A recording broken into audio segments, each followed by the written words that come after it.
At Thanksgiving, my Mills secretly DNA tested my kids, then called me trash at the table. The whole family laughed, saying my oldest looked too different.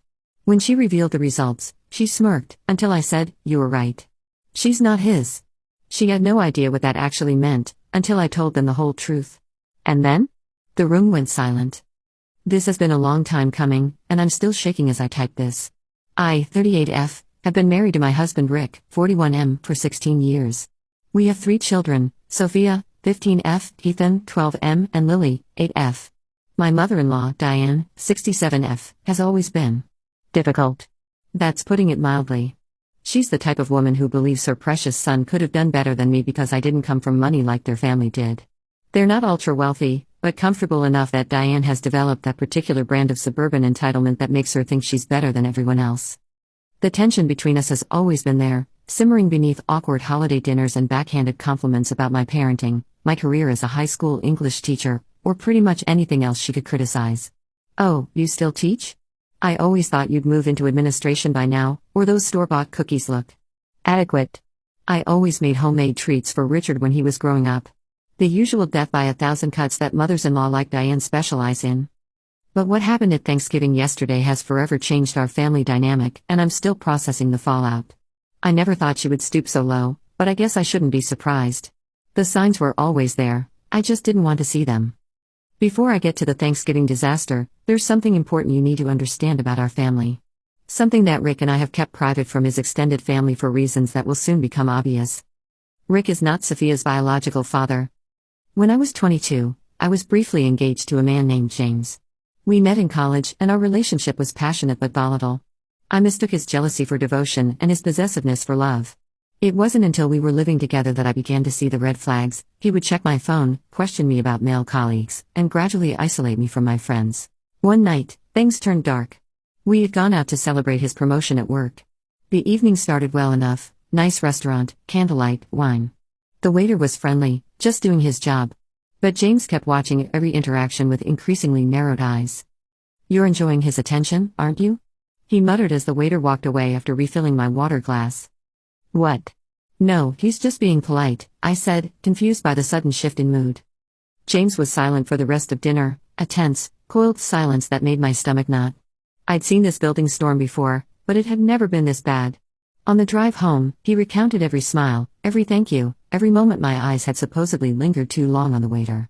By the time we pulled into our apartment complex, I was apologizing for things I hadn't done. When we got inside, the argument escalated. I tried to defuse the situation, saying I was tired and wanted to go to bed.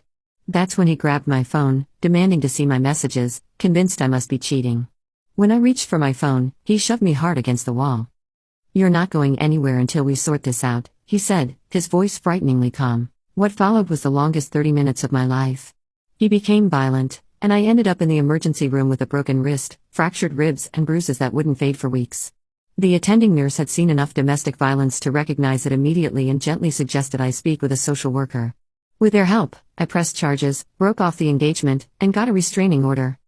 3 weeks later, sitting alone in a new apartment in a different part of town, I stared at the 2 pink lines on the pregnancy test, and my world shifted again. I was pregnant with Sophia. I was terrified and alone. My parents had passed away in a car accident during my sophomore year of college, and I had no close family to turn to. My brother was deployed overseas, and we weren't particularly close even before that.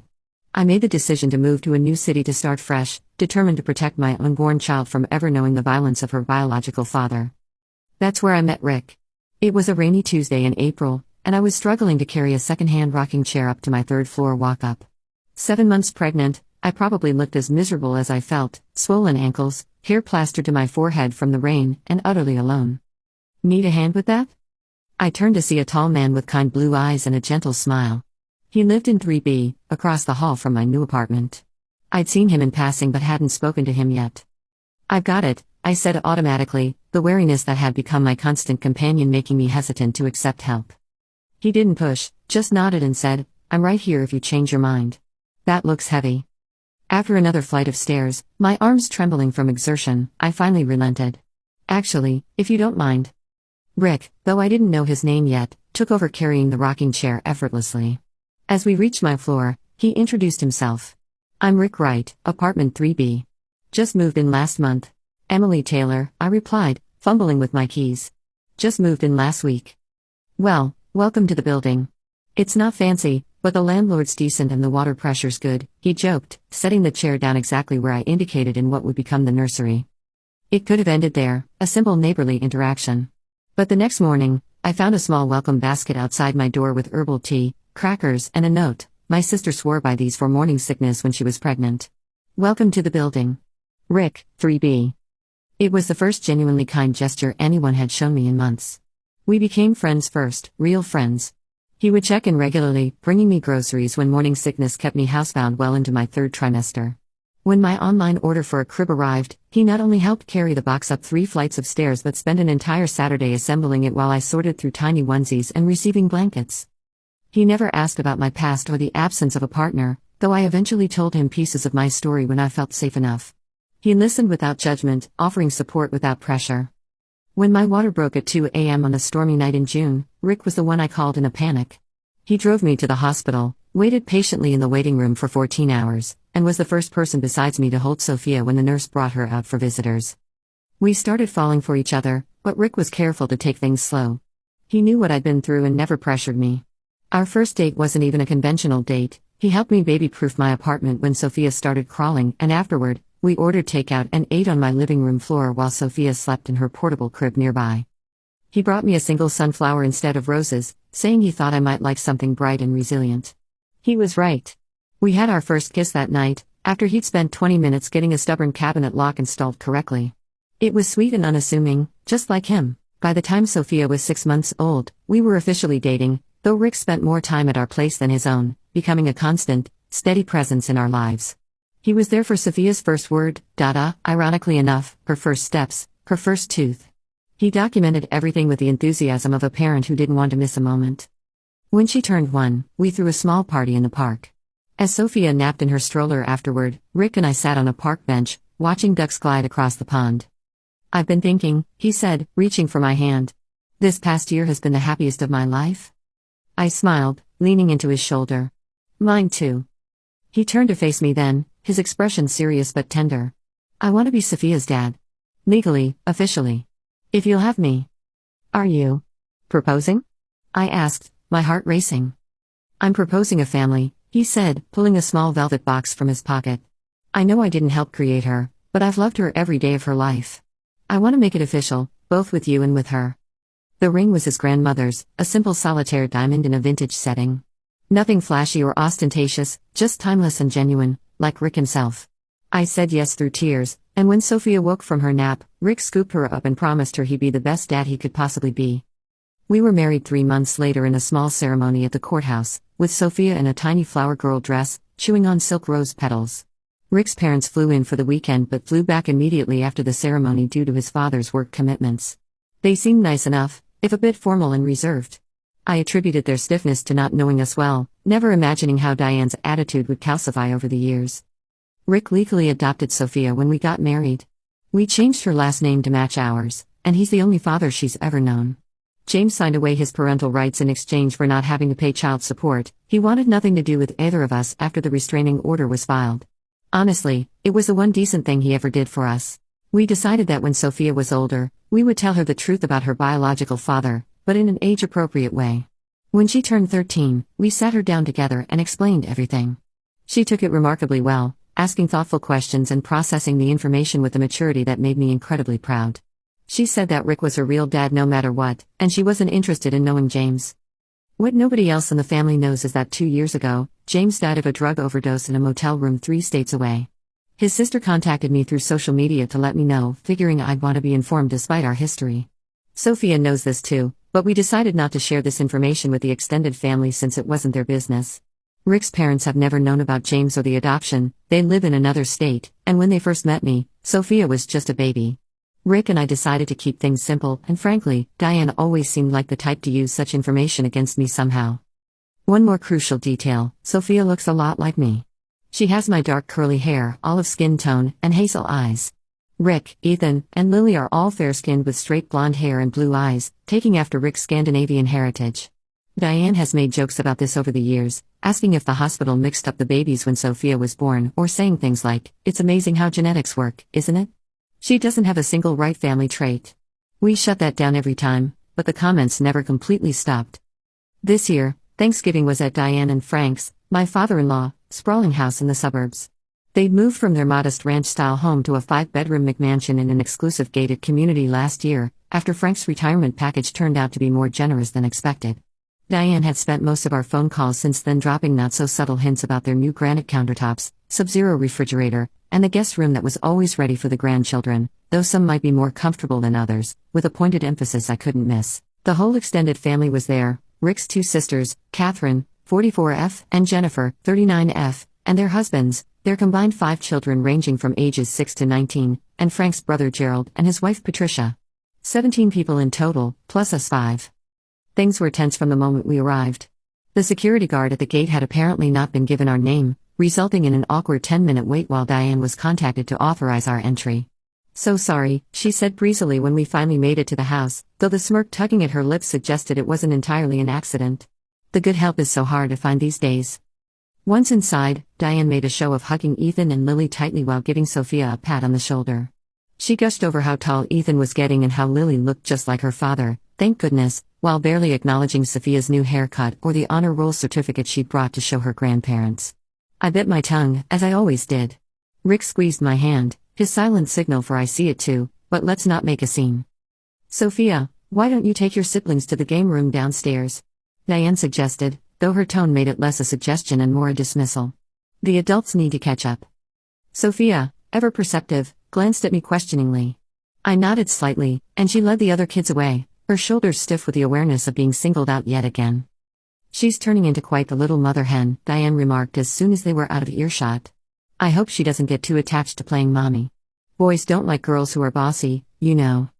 "She's not bossy, she's responsible," Rick corrected firmly. "And she's on the honor roll again this semester. We're very proud of her." Was Diane's only response as she turned to Catherine to compliment her new highlights.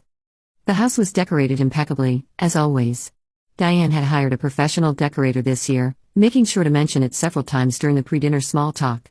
"It's just so much easier to have someone with taste handle these things," she said, looking pointedly at the homemade centerpiece I'd brought as a hostess gift.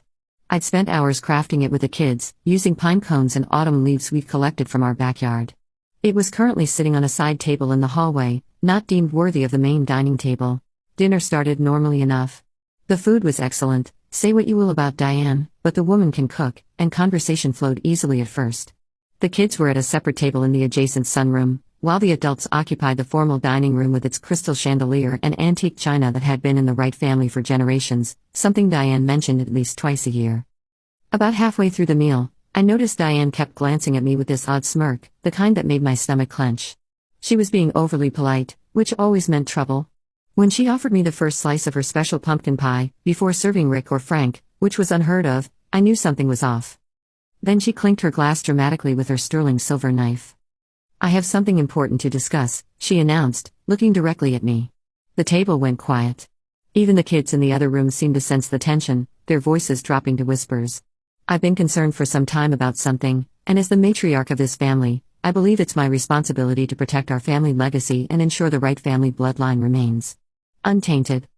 My stomach dropped. Rick frowned, putting down his fork.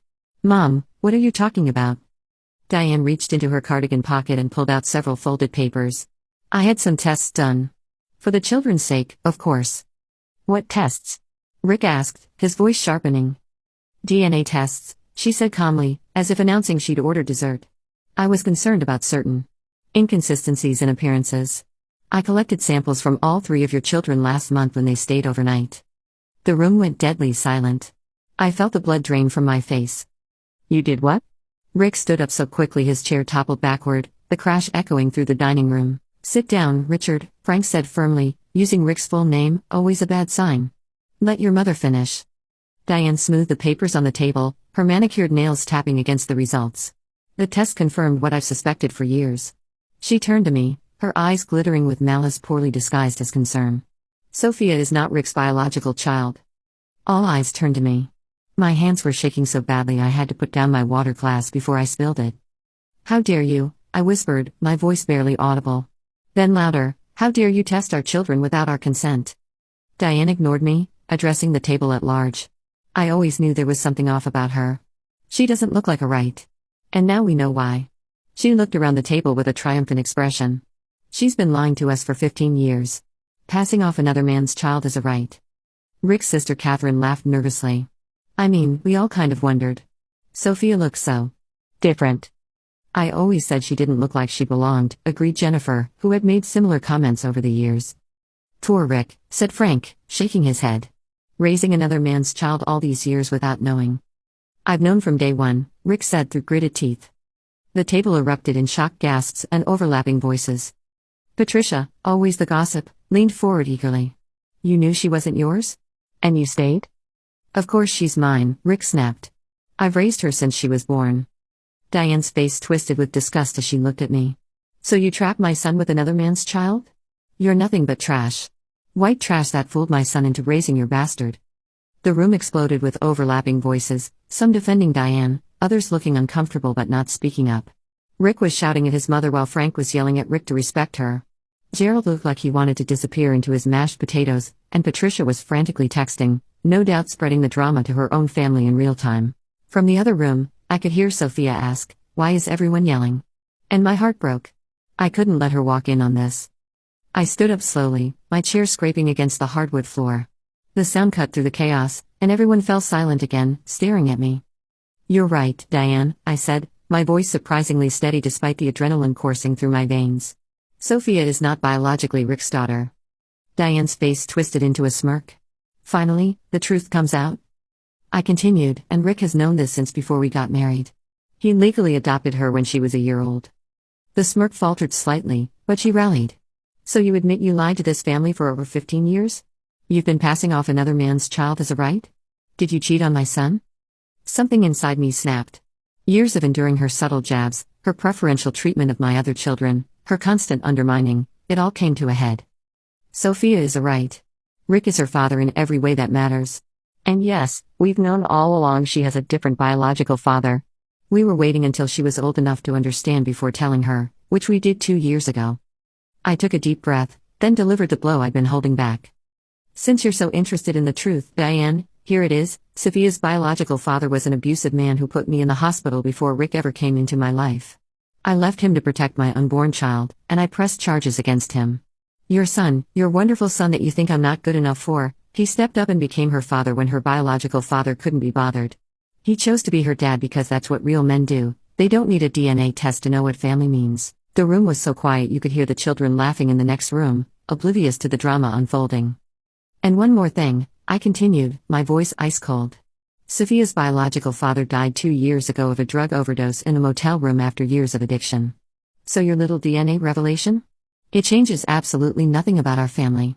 It just shows what kind of person you really are, someone who would secretly collect DNA from children, violate their privacy, and then humiliate a 15-year-old girl at Thanksgiving dinner to score points in some twisted game no one else is playing. Diane's face had gone from triumphant to stunned.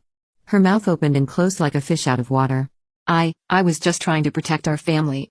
No, Rick interrupted, coming to stand beside me. You were trying to hurt my wife and my daughter. There is no excuse for what you've done. But the family bloodline, she sputtered. Is none of your business, Rick finished firmly. Sophia is my daughter. Period. End of discussion. And if you ever try to suggest otherwise again, or make her feel like she doesn't belong in this family, that will be the last time you see any of us. He turned to me. Let's get the kids. We're leaving. As we gathered our coats and collected our confused children, Frank followed us to the foyer. You're overreacting. Diane was just concerned about the family. She had a right to know. Rick stared at his father, disbelief etched on his face. Dad, she collected our children's DNA without permission. Do you understand how violated we feel? How illegal that is? It wasn't illegal, Frank scoffed. They're her grandchildren. Actually, I said quietly, it is illegal in this state to DNA test minors without parental consent. But we're not going to press charges if she stays away from our family. Frank's face paled. He clearly hadn't considered this angle. You wouldn't. Try me, I said, meeting his gaze steadily. Diane crossed a line today that can't be uncrossed. As we were leaving, Sophia approached me, looking worried. Mom? Is everything okay?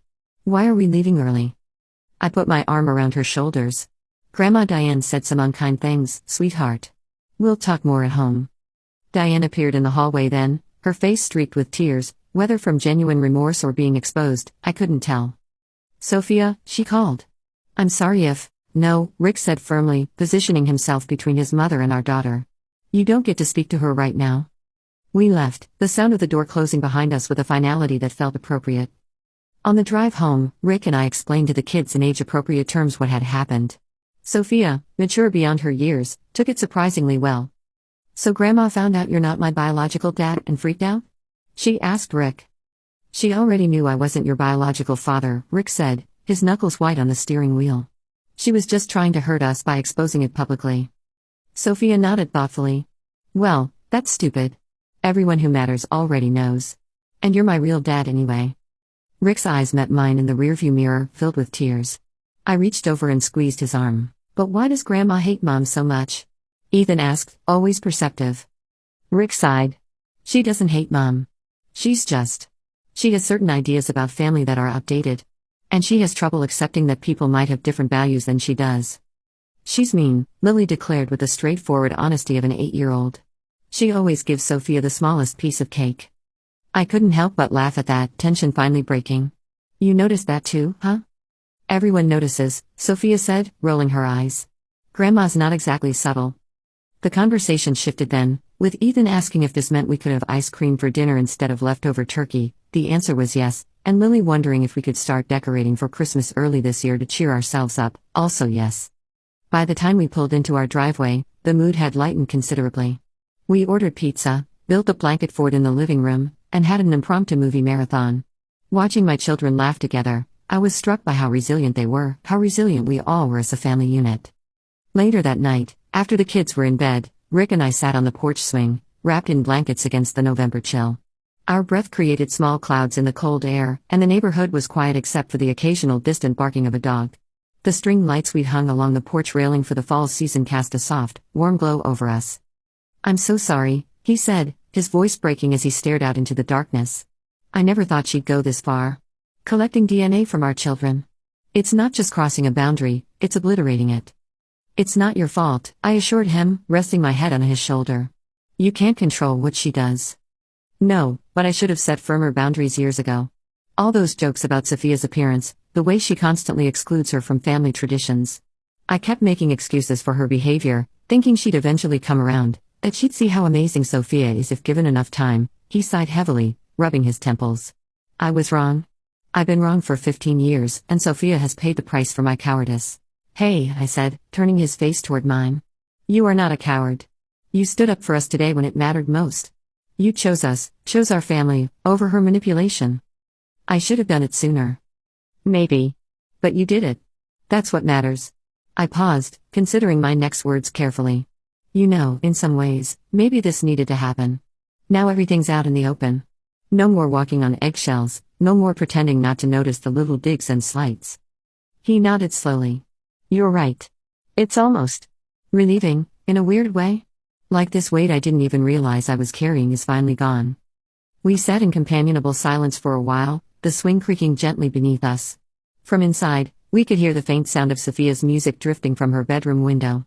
The familiar melody was comforting, a reminder of the normal, loving home we'd built despite the chaos outside it. "What do we do now?" I finally asked, voicing the question that had been hovering between us all evening. Rick took my hand, intertwining our fingers. "Now we prioritize our kids and their well-being. Sophia knows we're in her corner. That's what matters most." "And your parents?" "They've made their choice," he said firmly. "They chose their prejudice over their grandchildren. I won't subject our kids to that environment anymore." I nodded, feeling a mixture of sadness and relief.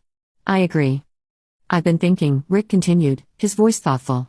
"Maybe we should take that trip to the mountains for Christmas, like we've been talking about for years. Rent a cabin, build snowmen, drink hot chocolate by the fire. Start some new traditions that are just ours." "I'd love that," I said, smiling at the thought. "The kids would too." Then it's settled. Right Family Christmas 2.0, featuring all the rights, because family is who we choose, not who shares our DNA. I leaned up and kissed him softly. "I choose you. Every day.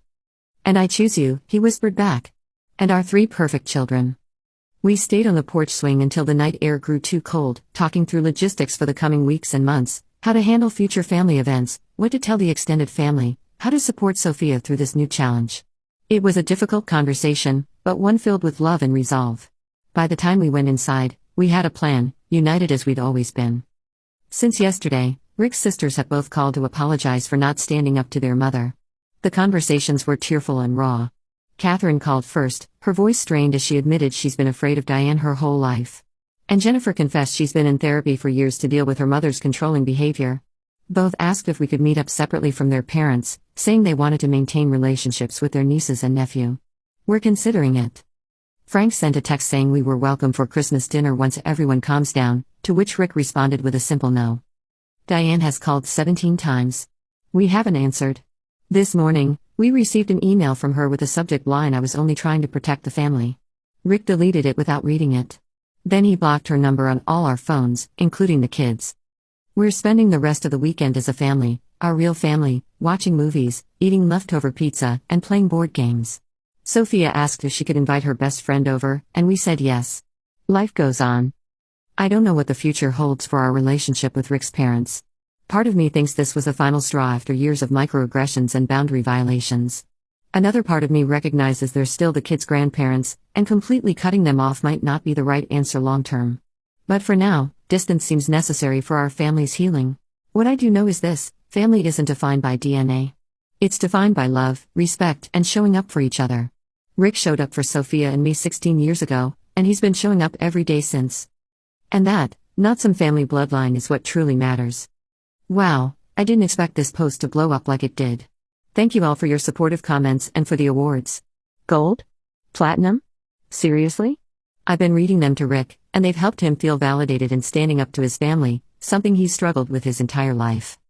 To answer some common questions, yes, we're considering legal action regarding the DNA testing. We have a consultation with a lawyer next week. While we probably won't pursue criminal charges, we want to know our options. Several of you mentioned restraining orders, which we're definitely considering given Diane's history of boundary violations. No, we don't plan on attending Christmas at Frank and Diane's. We've decided to start our own traditions this year. We're thinking of renting a cabin in the mountains and inviting Rick's sisters and their families, but only if they understand and respect our boundaries regarding Frank and Diane. Several of you asked about Sophia and how she's coping. She's actually handling it remarkably well.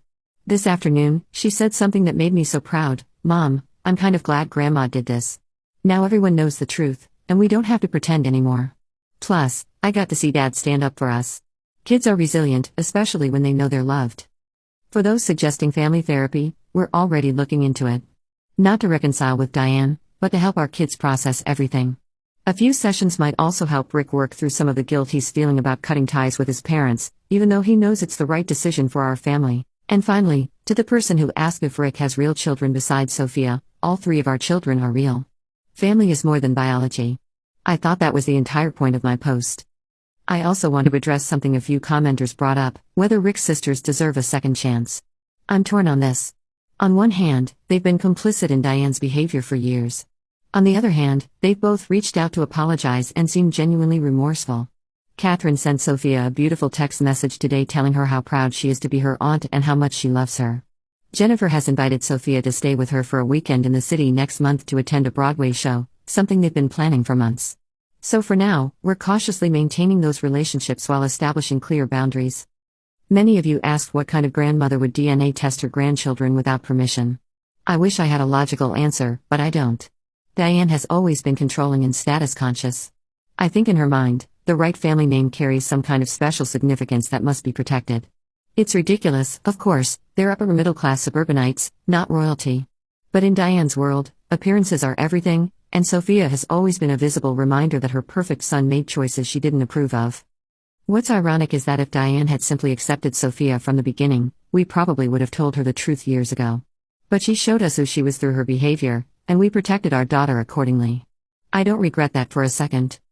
Thank you all for the support and advice. It means more than you know to feel validated after years of doubting myself in the face of Diane's manipulations. I'll update again after we speak with a lawyer. Edit: Gold? Platinum? Thank you, kind strangers. Never thought my family drama would earn me Reddit awards, but here we are. Life is strange sometimes. Edit 2: To clarify for those asking, yes, Sophia knows everything about her biological father, including his death. We've always been honest with her in age-appropriate ways. She's been in therapy since we told her the full story at 13, and her therapist says she's processing it all in a healthy way. Sophia actually said yesterday that she's grateful to have a dad like Rick who chose to love her rather than being stuck with a biological father who was abusive. Edit 3. A few people have asked why we didn't tell Rick's family the truth from the beginning. Honestly, we considered it many times over the years.